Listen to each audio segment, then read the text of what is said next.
There's many different definitions of it. I think one dangerous definition of it is to think of happiness as kind of a warm, joyful, muscly feeling in your heart that you have to pursue and grab and hold on to for fear that it'll go away. I mean, it's fun when you have those feelings, but we know, and the evidence shows, the more intent you are of having those feelings and chasing those feelings, that's a butterfly that flies away the more you chase it.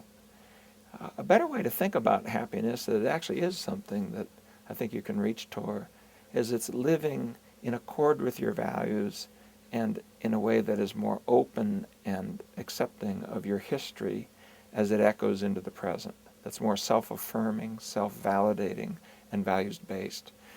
The Greeks had a word for it. They called it eudaimonia, and it's not a bad definition, and I think that definition of happiness is something that will empower human lives.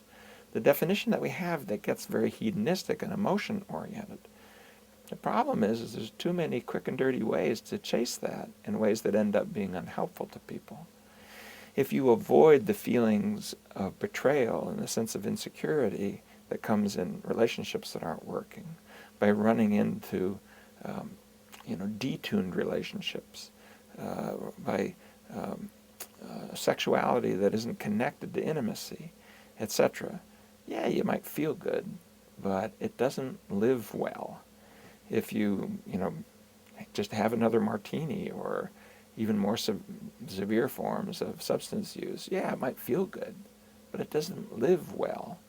And if you escape into, kind of a materialism and the right car, the right woman, the right house, the right trip, the right place, the right job, the right, praise, these things, all of the folks who are wiser in our culture, over the history of our culture, have written about the dangers of trying to define a meaningful life that way.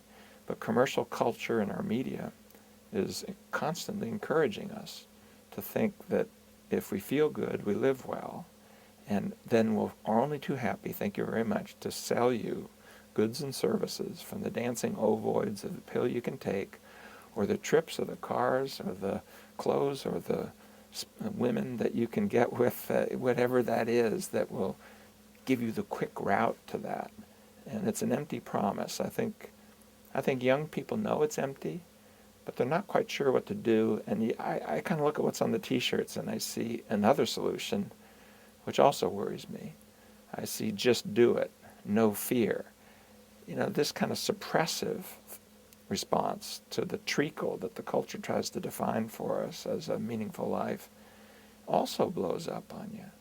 No fear is not something that you should put on your shirt. How about, I can hold my fear and still connect with you? Put that on your shirt. It's okay to be me with all of my history. Put that on your shirt.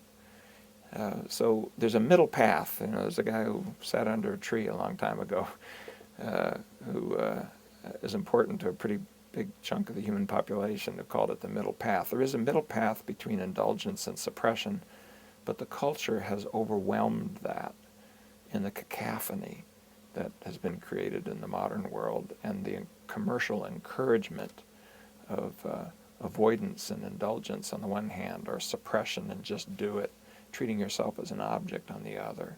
We've got to find a way that's more compassionate, softer, that allows us to move forward towards the kind of lives that we really want to live. I think the commercial culture, and also science and technology, after all, which, gives us greater ease, but also makes it harder for us to sit with the small amounts of distress that come just by living itself, is probably the combination of the commercial culture and the media culture and the science and technology has probably made it more difficult in American culture. But I think it's built into language and cognition. It was only given some counterweights. The major institutions that are there are our spiritual and religious traditions, which emerged very early on, at the point at which human language grew and written language, created kind of the problem that we can have now with language kind of running away from us. And those traditions have weakened too in our culture, and they've changed. So We probably do. It isn't that we're chasing happiness. I think we have the wrong model of happiness. I mean, defined as eudaimonia, defined as a values-based life of integrity and fidelity to yourself and what you most deeply want to stand for. That definition of happiness, man, that's the kind of life I want to live, and I think that will support people, will sustain people. But this cheap thrill version, the sort of ease definition, the feel-good definition of happiness, is an empty promise. And the culture in the West, I think, has done a particularly bad job of this indulgence in that vision of what happiness is and encouraging people to chase it. And I think we can see in the growing amount of problems that we have in the developed world that it's an empty promise. And I'll give you an example, not from the U.S., but in Scandinavia, probably the most worker-supportive part of the planet. They have the highest rate of chronic pain and the greatest rate of worker-related disability. So right inside this idea that any kind of pain and difficulty is so much unwelcome that if you say that you're in pain, we're going to come in guns a-blazing and even pay you a full salary to quit work because you're burned out, or to, inside that, what you're going to create is gigantic amounts of chronic pain syndrome. The Scandinavians spent 15% of their gross national product on disability. 50% of the public health nurses are on disability.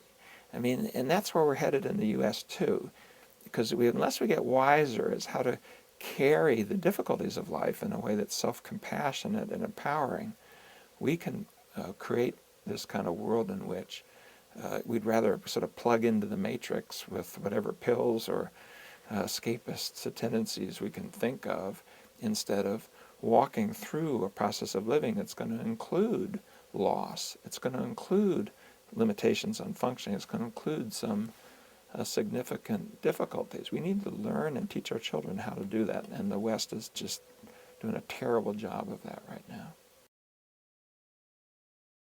I want good science, and Big Pharma is only too happy to give us bad science, because the way the FDA is set up and what the requirements are, I mean, these are geek topics, and the normal person wouldn't really know how to evaluate it, but you only require a certain number of randomized trials. You don't have to have the proper control groups. You can have the blind to be penetrated. People can know that they're on the medications, which we know there's a big placebo effect inside medications.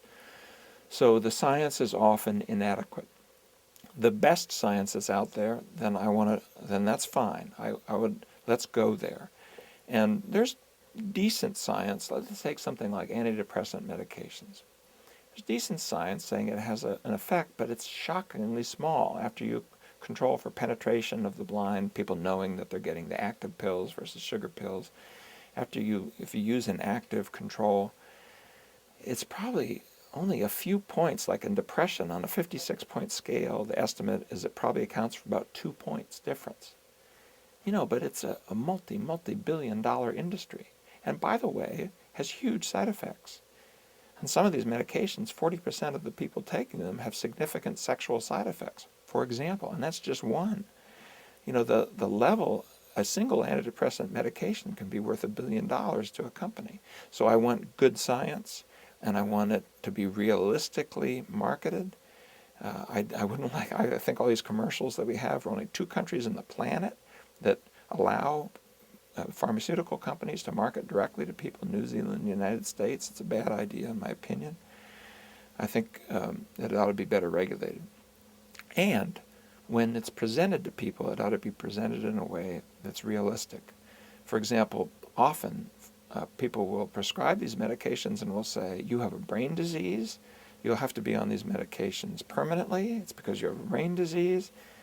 Well, brain disease, there would be a specific biological marker for the so-called disease. There is no biological marker for depression.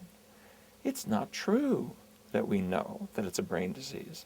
Is the brain involved in depression? Yes, the brain is involved with what you and I are doing right now. If neither one of us had a brain, we wouldn't be having a conversation.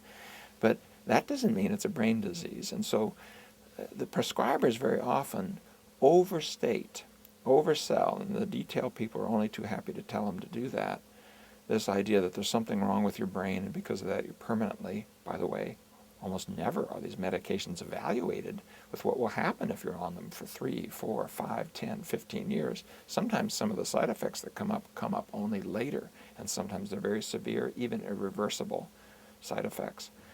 So I would like it to be more like, yes, these medications might be helpful to a degree, but what they do in areas like depression or antipsychotics is they give you a little more distance between the things that cause you to get entangled with thoughts and feelings. And so they might be of some help. Now, open up a little window. Now, can we go in there and learn some of these methods directly to do that? For example, antidepressant medications, you still have some depressive thoughts. Antipsychotic medications, you still have some psychotic symptoms for the vast majority of the people taking them. But it gives them a little separation, and it doesn't control his behavior as much when you have a sad feeling, difficult thought, an odd perceptual experience. We can teach people those exact skills in therapy. And so the evidence is pretty good. If you use it as just a window to get in there and teach these skills, you get longer-term benefits and without the side effects. So don't be sold just because a commercial interest wants to sell you things. The government ought to help out, because average citizen can't go out and be doing reviews of the scientific literature, and focus on the processes that have low side effects and good long-term outcomes. Right now you're going to find those in the psychosocial area and the therapy area, in the empirically supported treatments, such as ACT or cognitive behavior therapy, and go there first rather than going to the pill bottle as if it's going to be the end of your journey. It's going to solve the problem. Very often it's only going to help, and even only to a minor degree, and more is going to be needed.